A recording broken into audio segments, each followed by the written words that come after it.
So welcome also. Yeah, let's start. So, Erlang in space, really?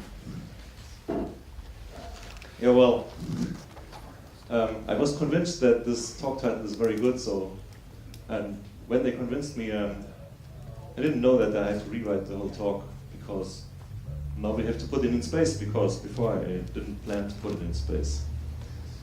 So, let's look at a little problems we have if we put some computing in space. There's radiation.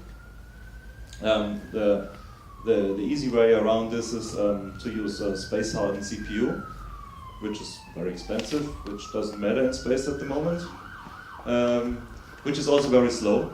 Like, we are talking about like 20 megahertz spark that is current, radiation-hardened. It's the Leon chip, a radiation-hardened spark.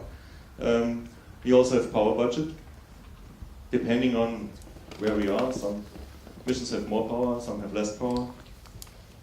Usually we need to be able to do remote updates, for obvious reason. Even space software is not bug-free always.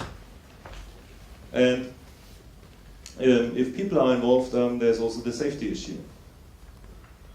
For example, we don't want like both doors of the airlock open. Well, not. I mean, yeah, if both doors of the airlock is open, it's always bad.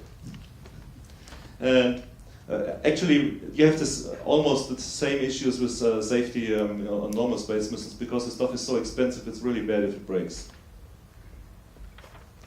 And we have real-time requirements. There's stuff that has to be on time. What we are getting in space application is we get increasing complexity and we get increasing speed of the CPUs. So we are not stuck with the 20 megahertz spark at the moment. There are ways around this. So, but let me first talk to you a little bit about hard real time. Hard real time means if it's not in time, it's wrong, and then that can be catastrophically wrong sometimes. For example, when we are flying through space, and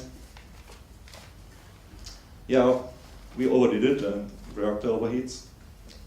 Oh, garbage collecting, that's bad. We should shut it down now. Yeah, well, that didn't go well. So, stop the world, garbage collectors. They don't stop the world, they only stop your program. The world goes on. At least I haven't seen one that stops the world. It could be scary also. So we need hard real time, and to be able to do hard real time, we need a hard real time operating system. Because if the operating system has no hard real time capabilities, any application that's on the operating system can't manage with the hard real time, because then you get paged out, preempted at random times, so that won't work. So I will talk to you about a little bit about the RTEMS, hard real-time system. That's why I picked this, because we put Erlang on this one. So we're running Erlang on the RTEMS hard real-time system, which can run on very small hardware. I mean, not very, very small hardware, like 8-bit CPUs. Like, it's not the Arduino size, it's more like the 32-bit size. There are some ports to 16-bit systems, but there are like border cases. And of course, we can't run Erlang on the very small ones. I mean, we can't run Erlang on 32K RAM yet. And what's very convenient for porting stuff to it, it has among others, it has a POSIX API. So that looks like this. Basically, the whole thing runs unprotected. So there are no processes. You only have threads. Imagine you have like one process on a Unix machine with multiple threads. And that's the whole system. So they're actually there. The RTEMS internal processes are actually threads, so that they can see the memory. You can walk with a pointer through the memory of the other process and all kinds of stuff. There's also there's no virtual memory whatsoever. So you have the memory that is there, and you have to map your application to the memory, and that's fixed. Yeah, well, on the plus side, you can port it to everywhere. Basically, it runs on every architecture that is of any import at the moment, and some that are actually no more longer import. It's very easy to port to hardware. And usually you also have to port it to hardware because when you have embedded boards, you port it to the board. It's not only to the CPU architecture, you port it to the board. Because actually you need to have a way to come out of reset. So you can run RTEMS, you can run it with a bootloader, but you can also run it as bootloader or bootloader free. So in order to make this happen, you need a board support package that you have to write for the board. That's totally specific for this one board, and I mean, you can put in macros or stuff like this to make it somewhat configurable. It's also open source. It has a complicated license because it has GPL with linking exception. Not quite LGPL, but a special one. So for all means, for industrial application stuff like this, it behaves like a BSD license. You can just link your stuff to it because you have to. Because the whole thing is linked together. Your application and the operating system is linked in one image, and you put the image on the hardware. So the linking exception is very important. So you can produce non-GPL solutions with it. That's allowed. Which is very important for the usual suspects who use stuff like this. I've put up just a few examples where RTEMS is used in real applications. Automatically guided vehicle. I think it's on 2 boards on this vehicle, on the motor controller and on the guidance system. It's also used in automotive. At the moment, usually in like border cases like racing bikes, stuff like this. Because the rest of the automotive industry have their own thing, but they have their own operating system standard that's different. Also one application, actually I built this. That's one of my customers. That's actually the predecessor of the thing we put Erlang on the board now. So that's the one before, no Erlang, only RTEMS. RTEMS is operating system. It's an RFID system for industrial applications where basically you have on this, oops, sorry. Oh, sorry. I want this one. This is a transport system here. So you have like these small pallets moving along here. And the RFID system talks to the small pallets and then finds out what the product needs to do. So you have a product. We had already a product-centric approach there. It's very, it's getting like in fashion at the moment. It's called Industry 4.0. We did it back then, almost. And because we want to go to space, I have put only a few examples of space missions that use Erlang in parts of the space mission. Usually I have a mix of operating system in a space mission. It's in the current Mars rover, in the radio. There's a software-defined radio, the Electro radio on the Mars rover, and on all the other Mars probes circling Mars, which are relays for the rover. So the radio board is running RTEMS. It's also on the Dawn mission to asteroid Vesta and other asteroids. I think it's Dawn mission. It's like the main controller. What do we have? Oh, it's on the Planck observatory. The microwave background. It's also on Herschel. It's infrared telescope, and on the Solar Dynamic Observatory. I only had to pick a few because it's a long list. So RTEMS is very ingrained in the space community as one of the operating systems, one of the free ones. There's one commercial one that's used by Wind River, but the rest usually uses RTEMS. So we have an operating system that's actually been to space, and if we put Erlang on it, might actually be able to go to space one day with Erlang. I don't want to talk to you about Erlang because usually, does everybody know what Erlang is? Yeah, good. So I skipped these 5 slides. No, actually I didn't. I did put it in. But I want to pick out some advantages that we have, especially in embedded systems. In embedded systems, it's usually very hard to get your stuff into the hardware because it's mostly over a JTAG interface. So you need a special box to talk to the hardware that talks to the CPU. You have to download your code over this JTAG interface, which takes awful lot of time sometimes, depending on size and speed, the clock speed of the JTAG interface. And yeah, well, usually if it crashes, and you have to like reboot everything and start over. So we are used to a very slow edit, compile, test cycle in embedded systems development. When I first put Erlang on the RTEMS system and started to work, like I played with I wrote a very low-level hardware driver for just the SPI interface and talked to the higher-level chip, a RFID chip, from Erlang. So I wrote a prototype driver in Erlang, which probably will be replaced for performance reasons with a proper C driver for the chip.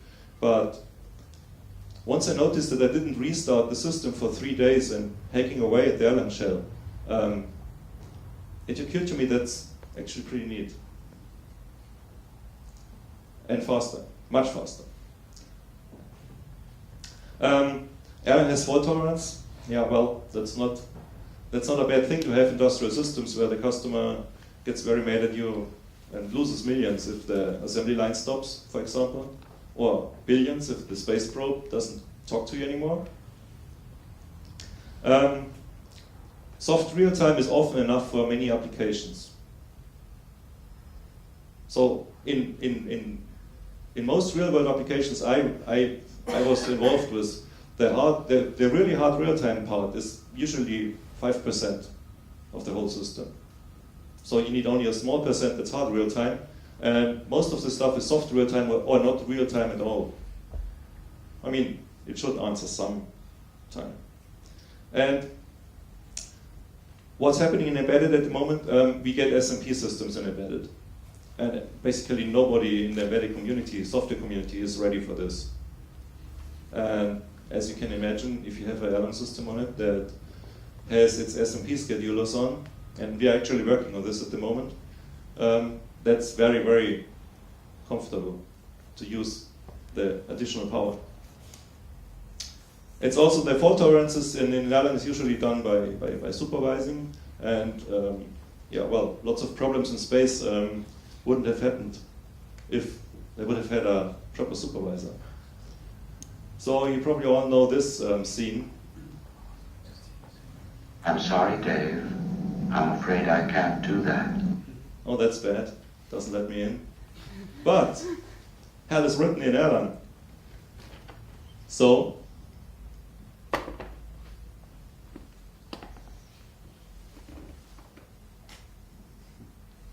it's the usual thing. I shortened it a little bit because usually Erlang is more chatty if something crashes. Basically, the supervisor noticed that hell is not responding anymore, the hell process, and restarts it. So you're fine. Except if you put the state that made hell going mad somewhere on disk. Yeah, well, you should avoid this. The first system that I built with Erlang and RTEMS actually didn't have Erlang and RTEMS on the same board. It has 2 boards. It's a reflashing system for the car industry where they can reflash the ECUs, the electronic control units that go into the car before they go into the car, because they have to keep stock, and also some car manufacturers want to have like fresh software pretty soon delivered to the assembly line, because it's otherwise you have to reflash the whole car at the end of the assembly line, and that's the most expensive part where you can do it, especially if it's not like in a garage, but if you have a whole hall of cars standing around flashing. So in this system we have basically not 2 boards, multiple boards, we have a main board which runs FreeBSD. I'm a BSD guy and I prefer it over Linux for several reasons, not only licensing. So we run FreeBSD on the Intel Atom board, and that runs the Erlang node. And this one controls several gateway boards that are connected via internal USB. It's inside the casing, because it was like a chip interface that's pretty fast and a little bit weird to program, but once you manage this, it's okay. It's actually neat for Erlang because you can hot plug it and I can reassemble my device while the stuff is running, and Erlang does its thing and comes back again. The gateways do the actual protocols for the actually automotive protocols, which are actually plenty. They have plenty of different protocols for different application areas. Mostly it's CAN and diagnosis over CAN, but you also have MOS, that's an optical bus for audio stuff, which is very weird and very complicated. And you have FlexRay for safety stuff, and all kinds of LIN for very small stuff, like a blinking light on the signaling. So I needed to be able to implement all these protocols, and I couldn't buy them.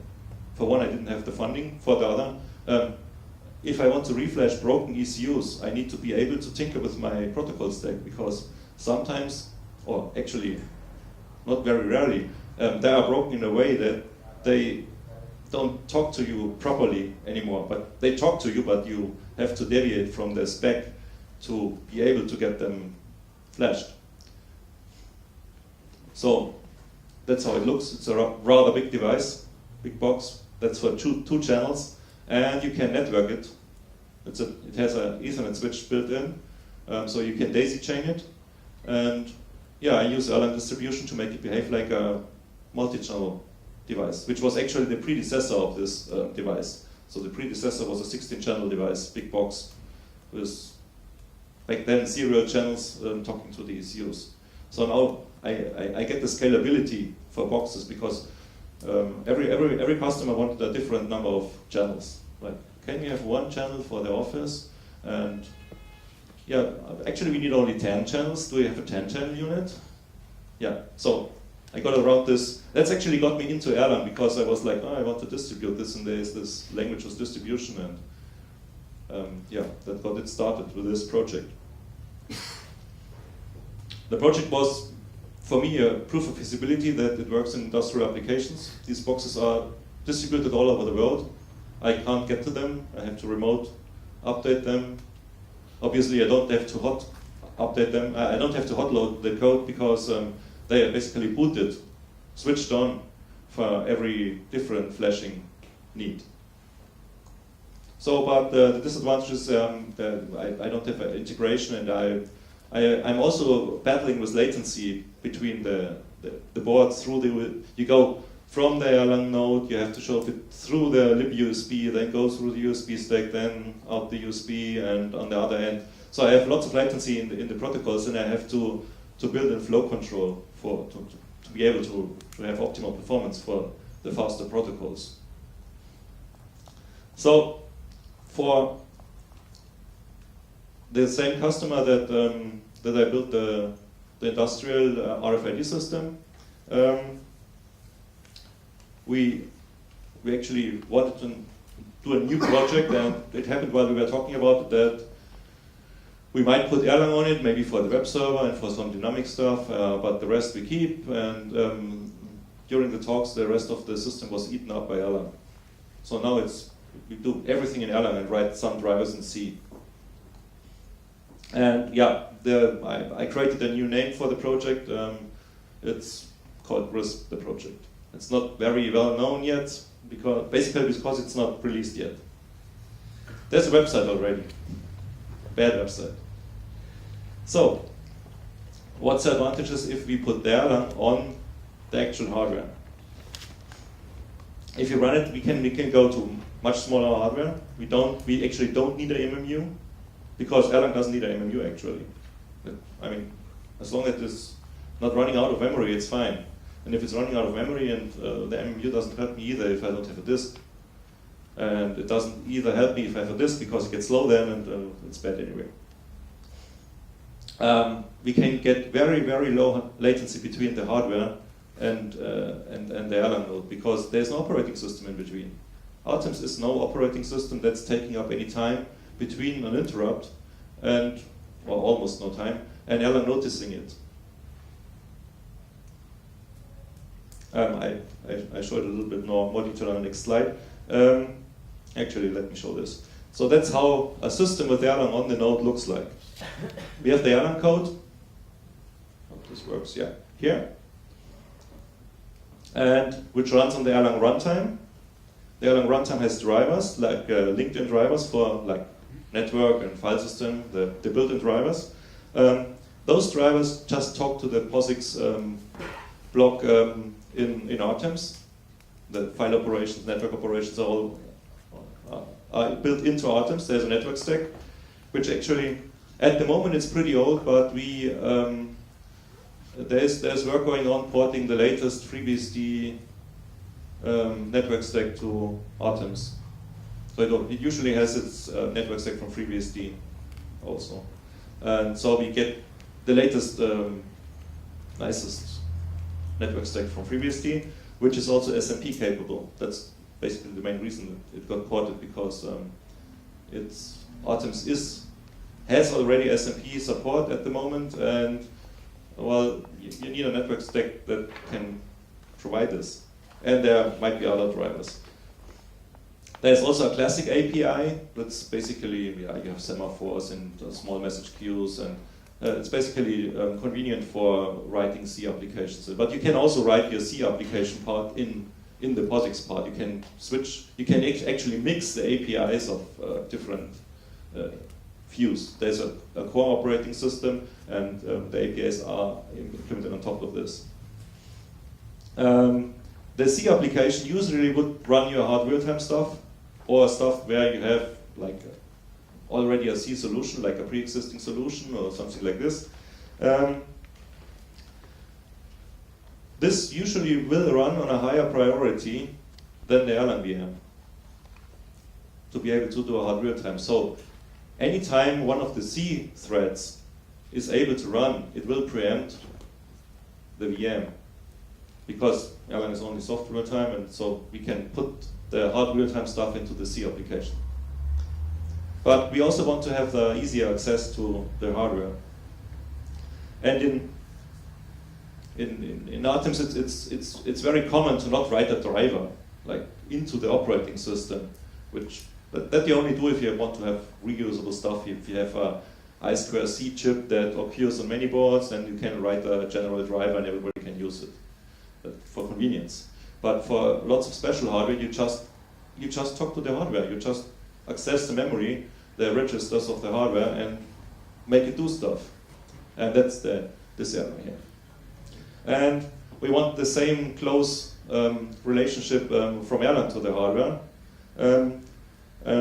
For this, at the moment, I can only do LinkedIn drivers. So, because we have, the Erlang port is lacking dynamic linking at the moment. It can't dynamic link, and for NIFs also at the moment, the dynamic linking is a requirement. It's very incorrect.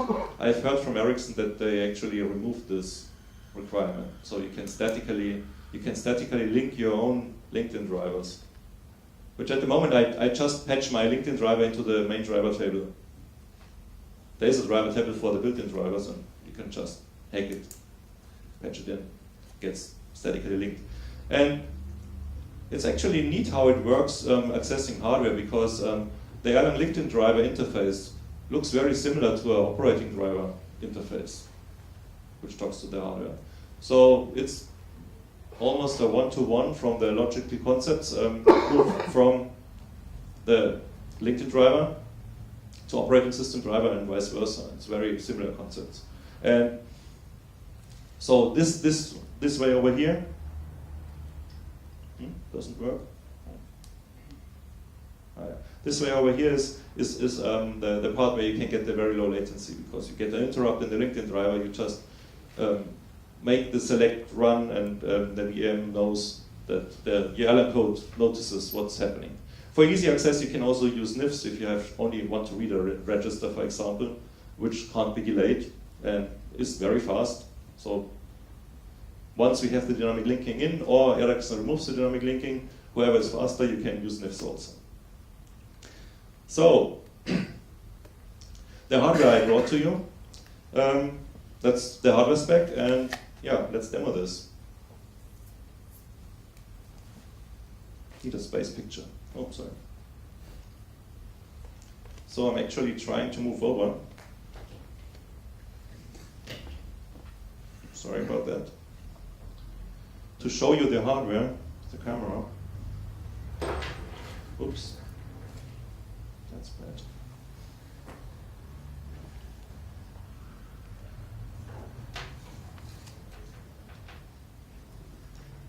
Need the camera because it's so small. So that's actually board. Let's put it like this. Oh, it's very dark. I'm sorry about that. That's better? Yeah, it's not very sharp. So here you have basic. Oh yeah, thank you.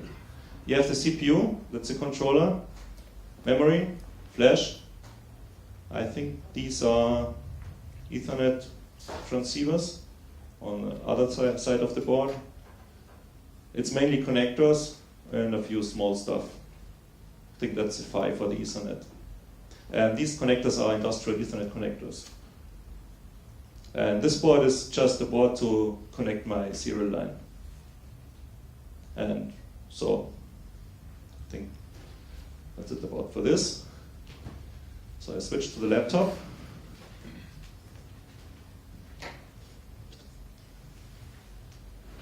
Oh yeah. So what we have is, we have the board, we have a serial line that goes into the, via USB serial to the computer. We also connect the network with this connector that's actually bigger than the board almost. And well, so we have the network into the computer, we have the serial line into the computer, and that's the power supply here. So in order to show this, I'm going to show distribution, because we have Erlang distribution actually running on the board recently. So that's the most. So using screen to connect to the serial line, and when I just switch this thing on, you will see that it wants to boot. Doesn't? Oh. Remove the power. That's bad. Yeah. That's bad. Yeah. I go into service mode now. That's basically the bootloader. That's also written in RTEMS. It's more convenient because you have only one thing. The bootloader has a mode. If I press a key while it's saying press key, it starts a FTP server in order to be able to look on the actual flash memory. It has NAND flash on it, which is directly connected to the CPU.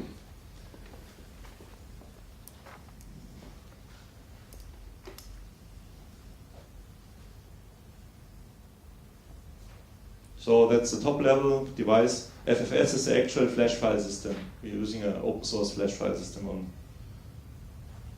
that's ported to RTEMS. So in the file system, you see a bunch of files, like a home directory, a boot directory where we have our boot image, and the most interesting one is OTP, because in OTP, it's just the OTP release. That's where my Erlang code sits. And also actually the VM that gets booted. It's taken from there. So let's quit this. So let's reboot again.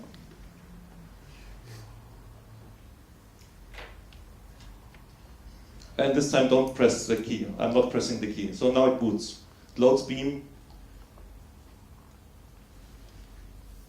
At the moment it takes 6 seconds until Erlang starts. If I don't have distribution, and it only takes 2 to 3 seconds from power on. The first 3 seconds don't count because that's the bootloader waiting for me. You could just disable this and have another way to get into the system or not get into the system at all. At the moment, if I call nodes here, it shows no nodes because it's not connected to any node, so we need a node. So I'm starting my Erlang node on the laptop now, which is connected via Ethernet. Starting a test node here. Okay, so the node is called test at Venus, and I do nodes here, and no nodes. So we need to tell them about each other. And I send a ping to what it's called, UID at demo1 Pong. That's what we want to hear. Pong means it's connected now. So if I do nodes here now, on the board over the serial line, we see our node on the laptop, and if I do nodes here, I see the embedded node. So if we have distribution, we can have a nice convenience because now we can remote shell, which I really love because this shell is not very good because the TTY driver, I somehow messed it up and it doesn't, you can't backspace, which is very bad. Basically, you have to cut and paste clippings because otherwise you get like totally mad at the thing. So, but now I can like start another node and make it remote shell into what's it called, UID at demo1. Yeah, we are here. So if you see nodes, now it's like this window and this window is in the same node on the embedded node. But this over distribution, you see the nodes here. You also see that's different versions. This is running R15, happen to be on the laptop, and if I do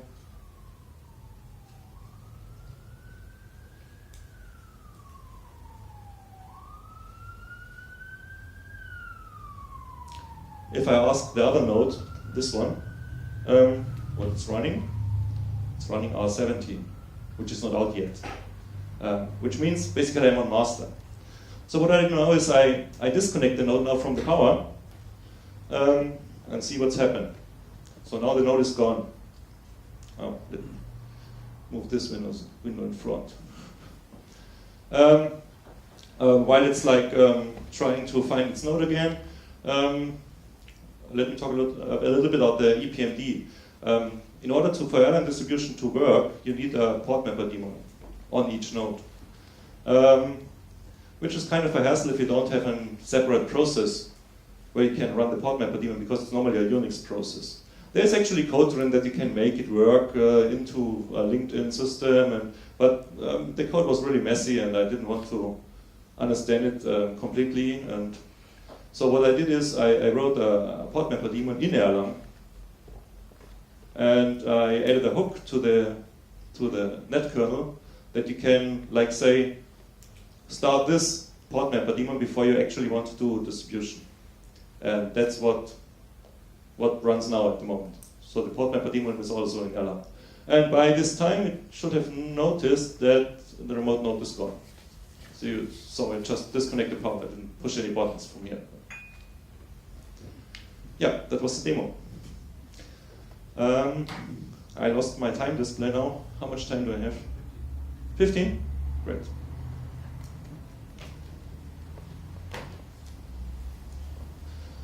Pictures.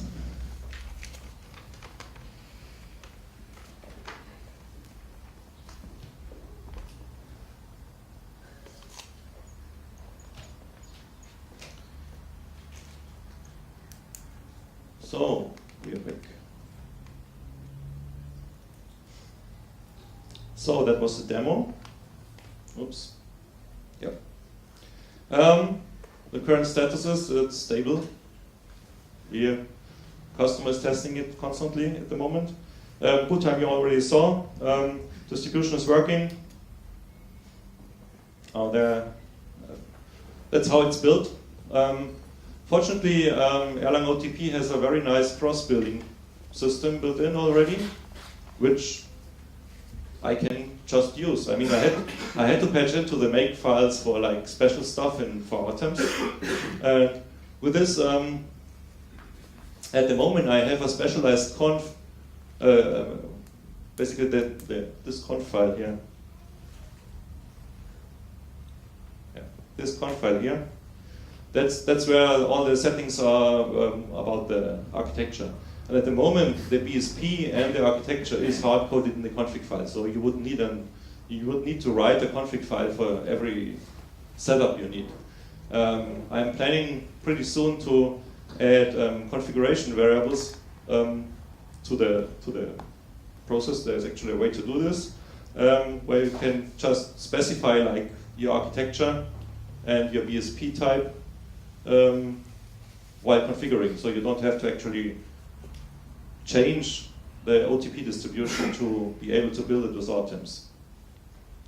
And that's also the main thing. I don't want to have any special scripts, extras, something. I want that OTP builds with the RTEMS tools, and then you can start working. One thing that's missing, I already talked about it, is dynamic linking and the separate BSP and C application. Yeah, I thought I used, there's a dynamic linking support, a kind of dynamic linking support, which does some way of static linking before, like finding every module that it needs and puts it into the library, because you need to figure this out in build time. But you then can have an image and can load stuff and add. When I wrote this slide, I still was thinking that we could use it to have the Erlang VM and a separate C application, but at the moment I'm not planning to do this, because I'd rather make the building of the image easier in OTP than doing messy stuff. The project was a little bit slow since EUC. Not much happened. Distribution happened pretty much after the weeks after EUC. But now we have new funding. We had no funding, now we have new funding. What I'm building for the customer with the system, so this board will be used for a next generation RFID system. It will do all things and more that can be put under the industrial 4.0, whatever it may be. Keyword, there's still discussion what it actually is. The idea behind it is that we had the first industrial revolution, that was an industry 1.0, and now we are at 4.0. I always forget what the other steps were, industry 2.0 and 3.0, and I mixed them up. I think one thing was steam engine, and one, I don't know.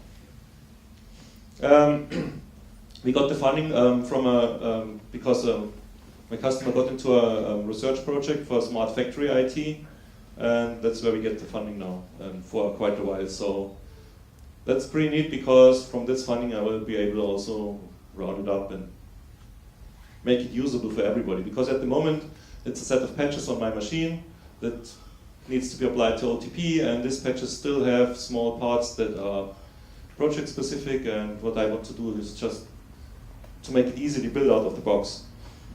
What we also will add is support for FreeBSD KQs, which is a global kernel event mechanism, to RTEMS, because for one thing it has only a local event mechanism where you can like have special events for a process to wake it up. But a more global event mechanism would be very neat in RTEMS. And since Erlang can use these events, this would be much less latency than the current select. Currently we have a bad select. Select is really badly written, loops, and not very fast. It still works fine, but yeah, we are planning to do more things with the system, so we want to be as reactive as possible and make the Erlang soft real-time as hard as possible, because it actually gets pretty hard. You can almost do hard real-time-ish stuff if you write your code right. Like, for example, if you have a loop, and at the end of the loop, when you did your work, always call garbage collection, so you can avoid garbage collection. And then run this process at high priority, and you know, that's hard real-time-ish, not really there. Yeah. Also, I want to implement a C node in RTEMS. C node is a way for a C program to do Erlang distribution, which is at the moment it's very limited. I think you can't monitor nodes if I remember right, C nodes, and we definitely want to monitor like small boards, like 8-bit boards, Arduinos, whatever, and we want to monitor them if they're still alive and stuff like this. So there will be a modified C node at some point in time. I don't know when. And also, RTEMS has a messaging system, a limited messaging system with fixed size messages, and I want to make it easy to send Erlang messages to these message queues, because that would be pretty easy to integrate C applications to RTEMS. Yeah, and also we want to integrate Erlang. Erlang has a heartbeat process. It's basically on a Unix system. There's one process watching the VM, because we have all these supervisors inside the VM to make sure that everything keeps running. But you want to make sure that the node itself, the actual VM, is still alive. Could be like a crash in an if or whatever. And so there is a watching process protocol already that watches Erlang. Erlang needs to send in messages regularly, and if it doesn't do it anymore, it restarts the image. And on embedded hardware, you should have a hardware watchdog also. So there's hardware support in the CPU where you have to write a certain sequence into registers regularly. You can configure it, and if you don't do it, it resets the whole machine. Because if our C code is broken, then it doesn't have to. We have no process to restart for the Erlang VM. I mean, it wouldn't probably have to restart the SMP schedulers. Yeah. As I told, I called this project Grisp, which was a plan to write a programming language myself, and after 10 years of developing, I discovered Erlang, which covers 80% of what I wanted to do in the programming language. So I stopped this project, I threw it away, and yeah. So since I already had the name and the logo, I recycled it. Because what I want to do with the language is exactly what I want to do with the Grisp system now. Run on embedded systems, have a very dynamic and very reliable stuff, and have static and hard real-time stuff mixed. I have to thank the company who paid for all this. It's Bosch Rexroth. It's a subsidiary of Bosch. It's their project, basically. I didn't put in too much for my own time at the moment, but I certainly will. And Embedded Brains built the actual hardware, and they are the European RTEMS support place to go. Yeah, that's it. Questions?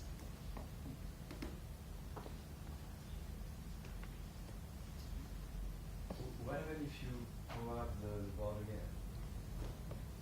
I mean, does it recognize the load, or there is a mechanism to? If you're running, for example, distributed applications, it will rediscover the node and go back into the, yeah. If I just power it up again now, I will need to send a ping that it gets discovered. But you can, there are higher level Erlang OTP systems, and especially written systems. Often you write your own system for watching, monitoring stuff. I mean, you can monitor a node, you can monitor a process on the other node, you can link to a process on the other node, and you have distributed applications, so there's plenty of ways to make it reconnect automatically. And we actually, in the demo that I couldn't bring, I could only get one board. We only have 3 boards at the moment. So the next batch is just about to be developed. Well, we got new funding, so new batch of boards. And the other 2 boards are at the customer, and they're actually a demo of a distributed application to show them, like, you disconnected, and then it does something, some fallback, and if you reconnect it again, it goes back again to the normal mode, and that was very nice to show it to managers and quite convincing. So we can go on. More questions? Yeah. It's more of a curiosity because Erlang ships with a bunch of applications, and when you do the release, you select a subset that you use, and what you notice the subset that the board is using. Oh, basically almost everything. Okay. Because I mean we have 128 megabytes of NAND flash, and actually if you want a smaller NAND flash, it's like customer always wants to save money, get the hardware cost lower, but the most expensive thing on the board is these industrial connectors. It's the main cost, and making like getting like a 64 megabyte NAND flash is well, you won't get it in 2 years anymore, and it's actually we save a few cents on the board. So once you have NAND flash on your CPU, it's like endless space. Same with SD-RAM. I'm not anyway getting even nearly close to the limit of the RAM. It's endless space for my embedded view. I mean the automobile flashing stuff. When all the flashing code is loaded, so lots of data is loaded and it's working, it uses 85 megabyte on the FreeBSD box, while the Java VM that I have to use, because there's an authentication library of the car manufacturer he forces me to use, so I can't get my fingers on the key without reverse engineering it, of course, which is forbidden to me. The Java VM only reads an XML file and does authentication, like challenge response. 145 megabytes. It's like, yeah, okay. Because at one point I had weird crashes and I looked at the memory consumption and I was looking at this and saying, okay, that's backwards. Because it's not doing anything. But yeah. Erlang is pretty slim anyway. But you can trim it down in the release if you have a, I mean, if you don't have NAND flash, if you have to run from NOR flash, those are much smaller for the same price. But I think this only will get convenient if you have a NOR flash on the chip. That's built in. Like the automotive chips usually have the flash on chip, because the automotive people don't want any data or address bus outside on the board because of all kinds of reasons, EMB and fail-safeness and all kinds of stuff. So they usually use the flash and the RAM on the chip. Those chips, the current chips that are in the cars at the moment, they are too small, but the next generation will be able to run trimmed down version, because then you need like to cope with 10 megabytes of flash, but you can't trim it down. You just put into, I mean the release mechanism is nice for embedded. It's perfect. On that note, we have an Erlang mini distribution from Erlang Solutions. Yeah. So this is trimmed down already. Yeah, you probably could use the release file from this and put it in there.